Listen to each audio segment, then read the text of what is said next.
balance, I think, is a misleading word. We think of balance as a state of being where things are in stasis. Hush. And it's not. It's a dance. It's the Two of Pentacles. Balance, as in stasis, is death.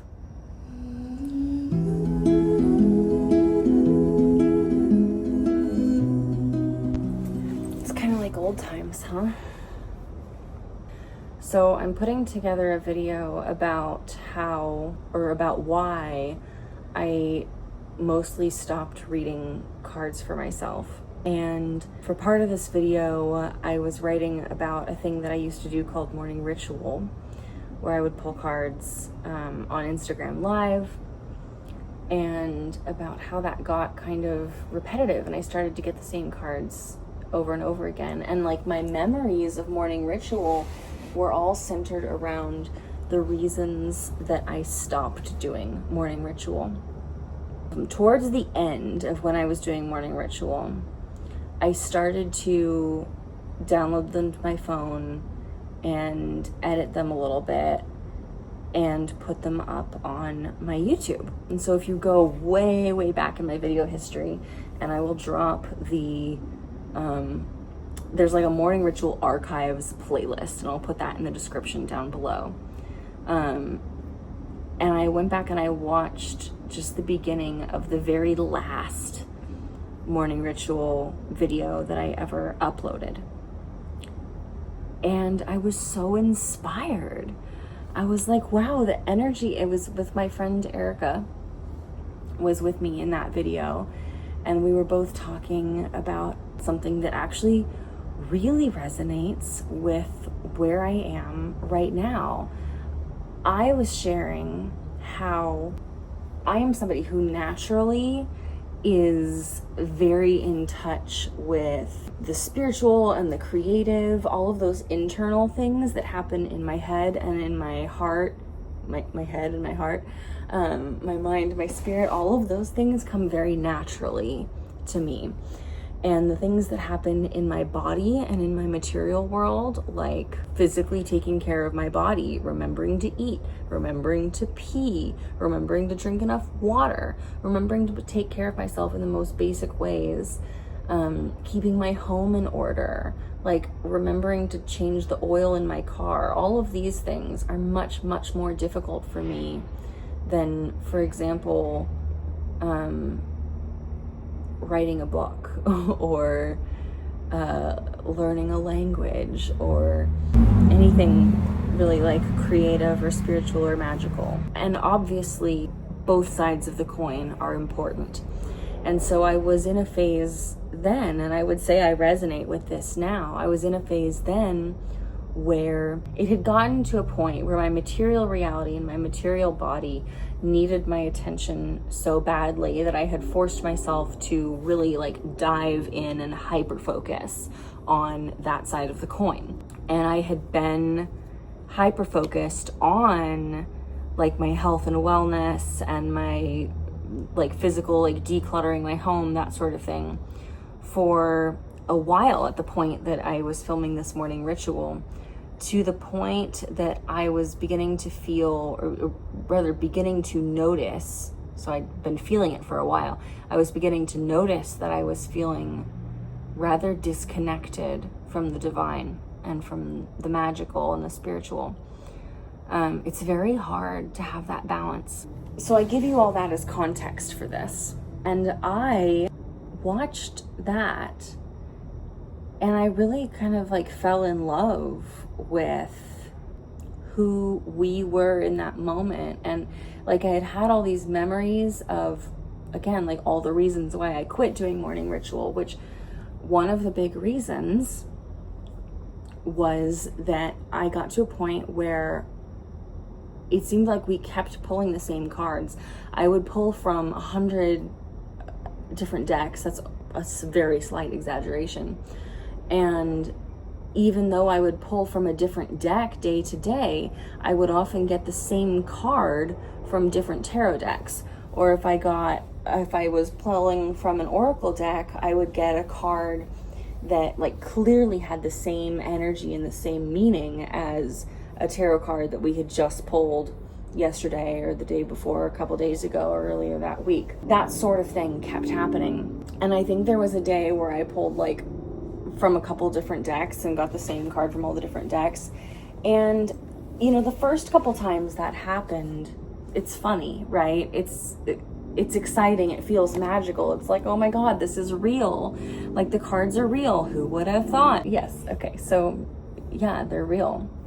But as it keeps happening, the feeling I got, which I think was very accurate and was one of the reasons that I quit doing morning ritual, was that we were getting these same cards over and over because they were telling us, me and my collective of regular viewers, oh, I just smelled an herb on the wind. I think it was the Russian sage because it's right there and it's very strong. Oh, that was lovely.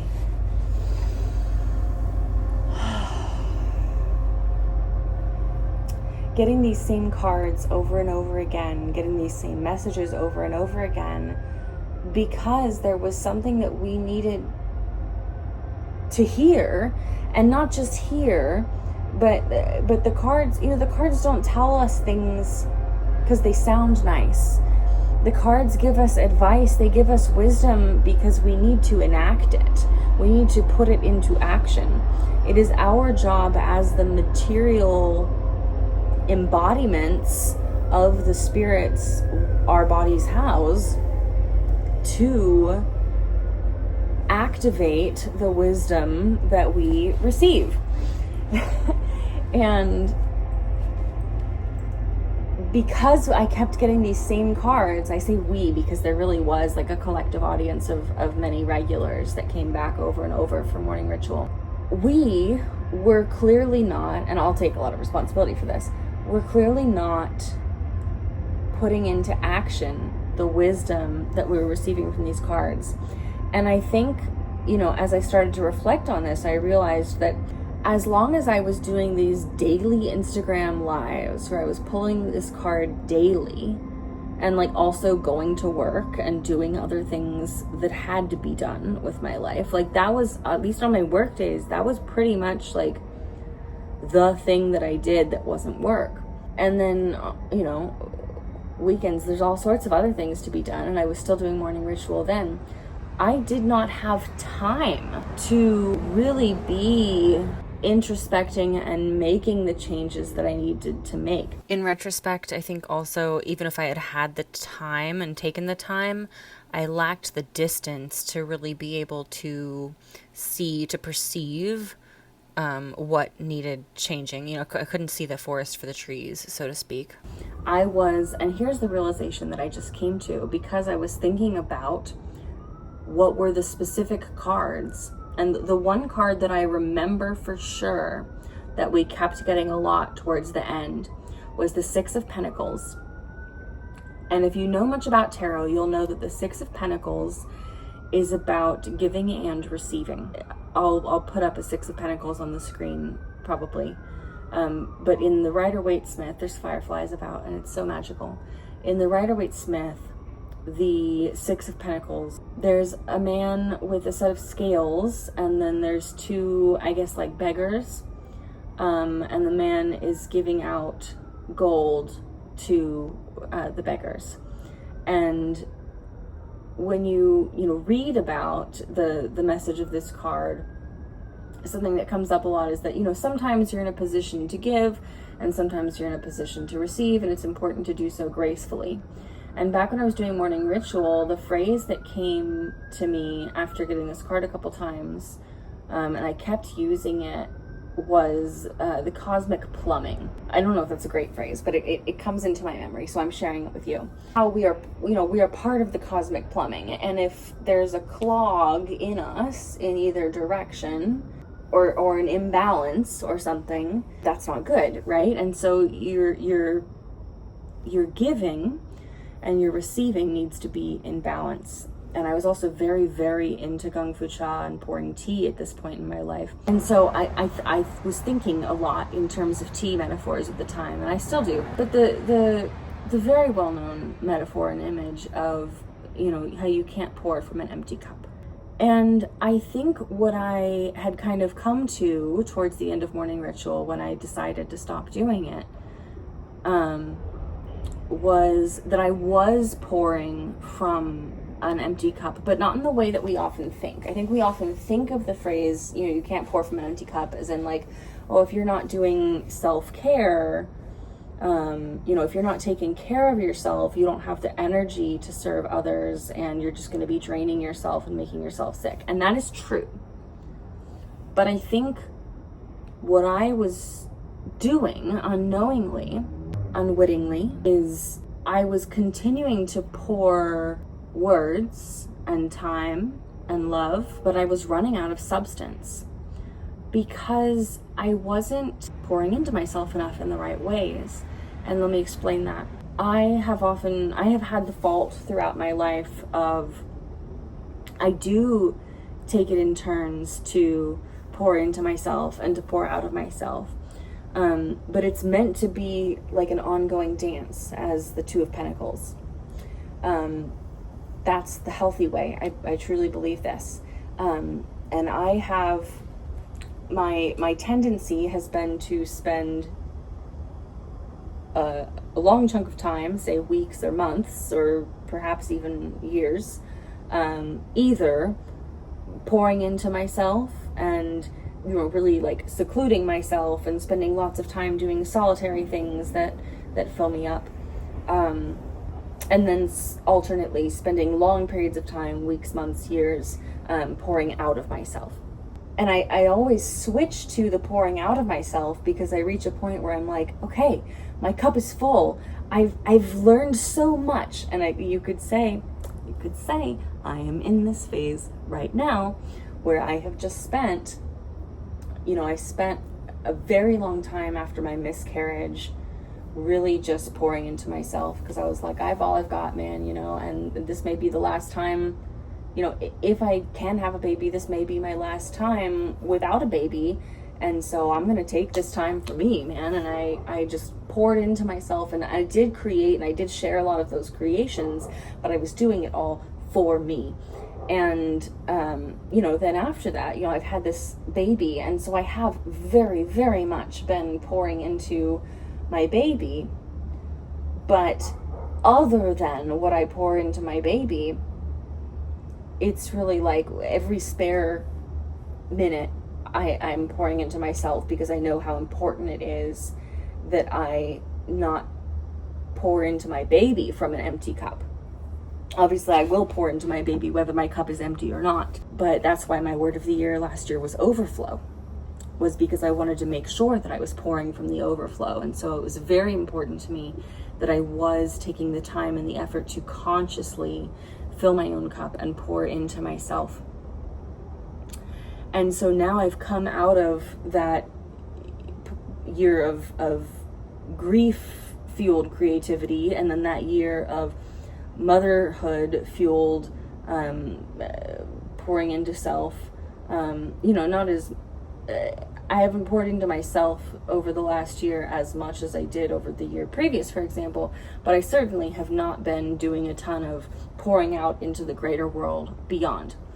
Whereas morning ritual, when I was in that phase of my life, doing that Instagram live, pulling cards for the collective every damn day for a long time. I don't know how long it was.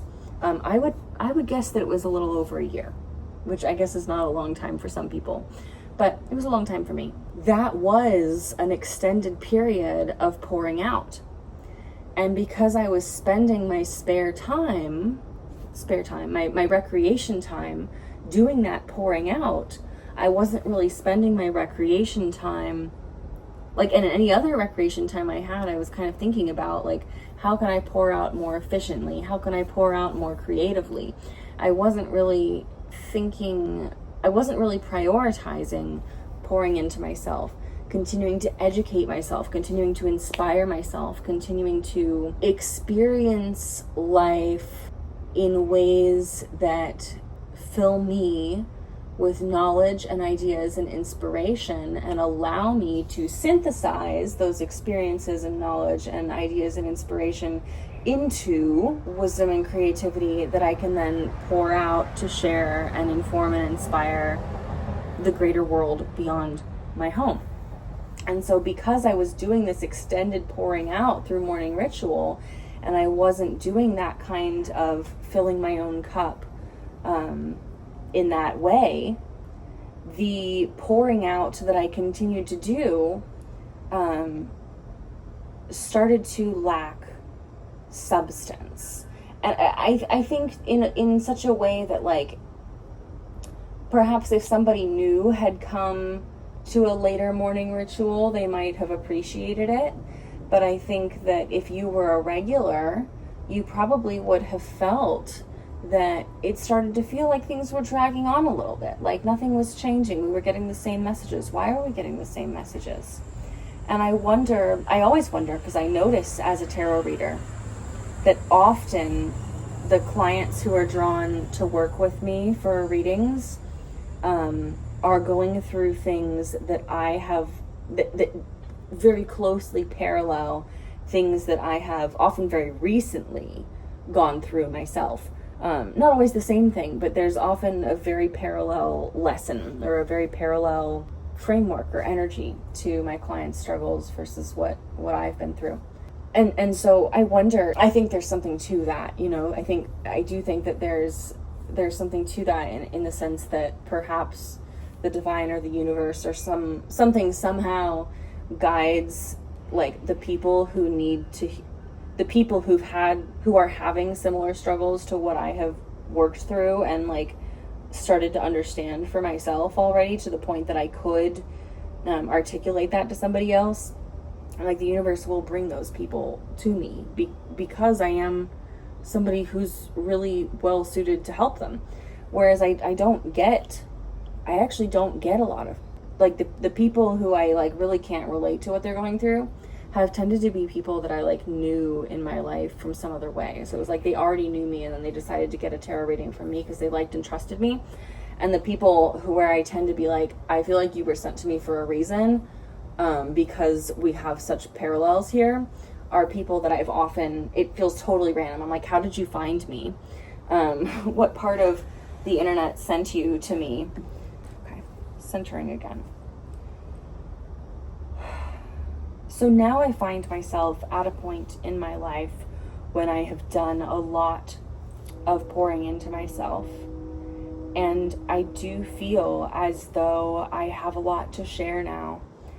And I think the main thing that's been holding me back from sharing over the last couple of months and years, and I have shared some things, but I think the thing that's been holding me back from sharing more and more deeply is actually fear. I think that as my own experiences have informed my beliefs and opinions and my perspective, that I have developed a fear that all of the people who have previously resonated with what I have had to say and what I've had to share and how I go about sharing my magic may no longer resonate with me if I were to truly share, truly authentically. And that's scary. That's very scary. And also, I think there's a serious possibility that many people could benefit from some of the things that I have to say. So, why did I come here tonight? I wanted to share with you that insight about the Six of Pentacles, and I think that's very interesting, and I did share that. I hope that I have learned enough and that the structure of my life is such that I can move into a period of the dance, the Two of Pentacles dance. I hope that I can embody both sides of the Six of Pentacles. First, because that's, it's not good for me it does not fulfill my purpose. It is interesting, but not fulfilling or truly satisfying to pour into myself and to learn and to be inspired without pouring out of myself, creating, inspiring, informing, sharing, encouraging. If I am pouring into myself, that feels good up to a certain point, and then it begins to feel deeply unsatisfying. And it's like, I think this is really well embodied in the Pinterest scroll. When I scroll Pinterest, it's so inspiring, or Instagram, whatever your infinite scroll of choice. Pick one. For me, we'll say it's Pinterest. When I open Pinterest, dopamine, right? Good feelings, so much inspiration. And I'm filled with all of this inspiration for all of these ideas, for all of these things that I can imagine myself creating. But the more that I intake those ideas and inspiration and imagine myself creating things without actually creating them, the less and less satisfying it becomes. And it starts to almost, it's like you're eating this beautiful feast of ripe and luscious fruits and juicy and tender meats and just like the most succulent foods, so flavorful, so beautiful. And then it just, as you have, a mouthful of like the most delicious fruit you've ever encountered, it crumbles to dust in your mouth. And you're left with your mouth just like dry and empty, and you're like, ugh, how did I get this out? Why did I do that? Or perhaps a better metaphor is the food rotting in your mouth because it's been there too long without serving its true nutritive purpose of filling you with energy so that you can spend your energy wisely and creatively. And that's kind of how it feels when you scroll too far without creating and sharing, without giving back, for me at least.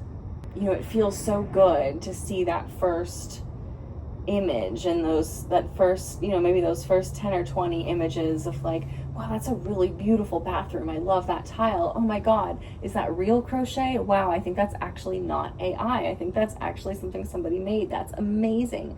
That's a cool hat. Oh my God, I love what she's doing with her hair. What kind of feather is that? Is that watercolor? Ooh, that's a fun junk journal page. And it makes me think, I could do a junk journal page like that. I could do a painting like that.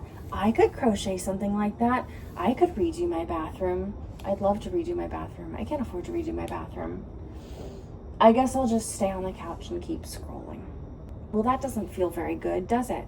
That feels kind of dry and bitter and tasteless. And now as I'm continuing to scroll past these beautiful, beautiful images and mindlessly saving them to the appropriate boards, it feels emptier and emptier and less satisfying. And I begin to feel as though I'm not being inspired. I'm being trapped. I'm being, I don't know. And so that pouring in all sorts of ways, reading, just spending time in nature, listening to other people talk, YouTube, audiobooks, podcasts, whatever, experiencing the beauty of life, all of that feels very good for a time. And then I hit a point where it's like, but what am I contributing? And also, I've taken in so much now. I'm beginning to synthesize it. I can feel like the cauldron of myself synthesizing these ideas and inspiration and experiences, and I'm ready to brew up something that I can share with, for example, you. And then it is so satisfying to share and to feel like I have done something of value. I have synthesized my experiences into something new and uniquely mine, and maybe what I have put out there can pour into someone else, so that someone else can have that experience of being poured into and being filled until they are overflowing and brimming, and their cauldron is synthesizing and just ready to bubble over and spill out into the world and go and inspire and inform and pour into someone else.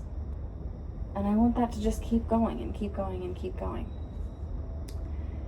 And I hope that because of the nature of my lifestyle now, being a stay-at-home mom, where like the mom aspect forces me to stay in touch with the material every single day like never before, and the stay-at-home aspect allows me, within the structure of the momming, greater freedom than I've ever had before. I feel like I have less time than I ever had when I was working almost full-time, but I have a much greater understanding of the value of every single minute of my day, and I feel much freer.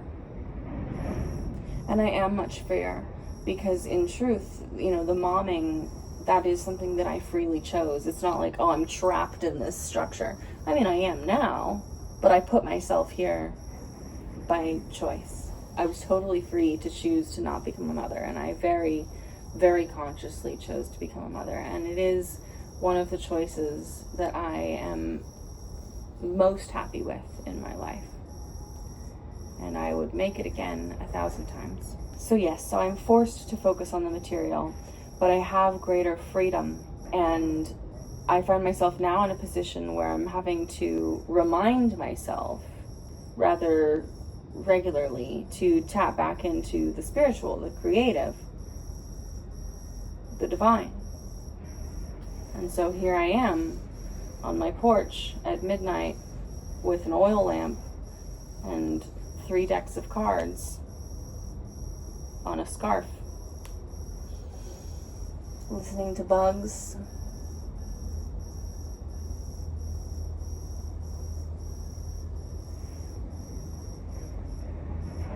and talking about the overflow. And I hope that I can revisit this video later and think how proud I am that I really found that balance. Balance, I think, is a misleading word. We think of balance as a state of being where things are in stasis. Hush. And it's not. It's a dance. It's the 2 of Pentacles. Balance, as in stasis, is death. Balance, the dance, is health, wellness, life, giving and receiving, up and down, left and right. It's temperance. It's temperance. There is a card for that. Temperance. And the 2 of Pentacles. This, though, truly is why I hardly ever read for myself anymore. It's because I know the cards that are the answer. It's the 2 of Pentacles and Temperance, and I don't need a deck to tell me that. I speak the language now. I speak the language now well enough to know, and I've heard the same message over and over enough to know what I need to do.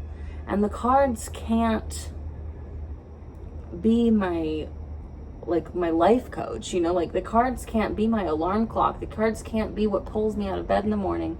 The cards can't be what makes me do the work. They cannot make me do the work.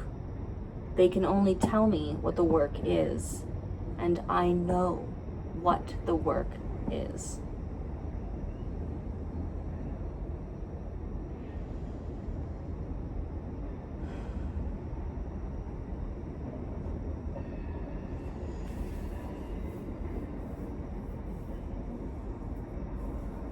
So yeah, I guess like and subscribe and shit.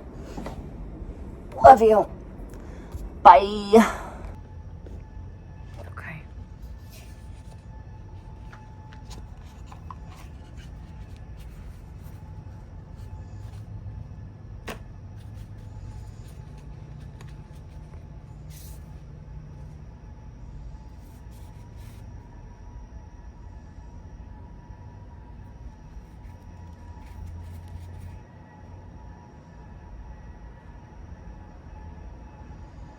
That's funny.